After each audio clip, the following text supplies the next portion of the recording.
The name's Daniel Miles, and this is the Dunking of the Walk, starring Joseph Gordon-Levitt, Sir Ben Kingsley, and directed by the guy who did Who Framed Roger Rabbit.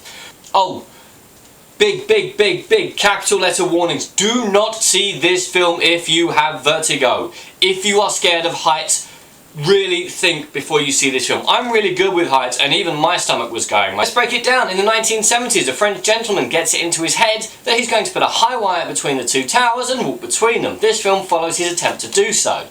Now, this film is based on a true story, and it's a pretty cool true story that won the Best Documentary Feature in 2008 with Man on Wire. So I was a bit suspicious of this film because, well, if your film's won Best Documentary in 2008, it doesn't need a feature film, even if it's being directed by the guy who made one of my favourite films of all time. Let's talk about the acting. Joseph Gordon-Levitt and Ben Kingsley appear to be in a competition to see who can do the worst accent. Ben Kingsley is helped by the fact that his character is of no determined origin, so that he can just move his accent around the planet whenever he feels like it. Gordon-Levitt is helped by an absolutely ridiculous wig.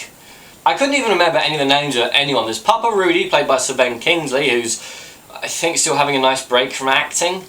And then you've got Joseph Gordon-Levitt as Philippe.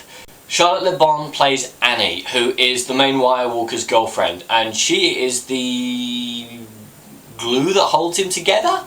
I'm going to say she's the glue that holds him together, because she's not developed in any way, shape or form.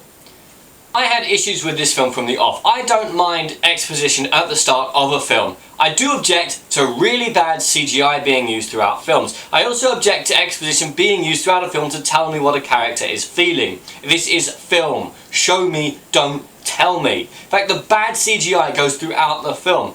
There's a scene towards the end where the CGI, I actually burst out laughing. I was laughing at the CGI because it looked so fake. Joseph Gordon-Levitt did actually learn to wirewalk during this film. He actually did the stunt at the end about 12 feet off the ground, which I think deserves applause for method acting.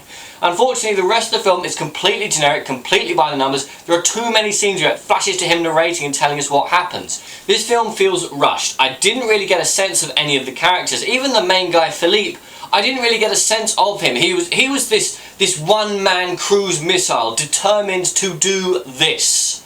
I didn't really get a sense of any other thing. No one else gets developed or explained. They're just supporting cogs in a machine. There's too many characters to focus on. You need to see this film in 3D on the biggest screen you can. It's probably the only time I'm ever going to say you should see this film in 3D. I saw it in 3D and it was an amazing experience. You need to see it on the biggest screen you can find just to get a sense of the scale of what he's doing, of how much is at risk if he shifts his weight just a millimetre. The plot does have some conveniences. There's no one really to struggle against.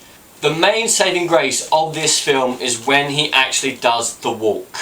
When he's out on the wire and you see what he sees and he tells you what he's thinking, and then the CGI responds, and when he's on the wire it's a brilliant scene. The rest of the film I can kind of take or leave.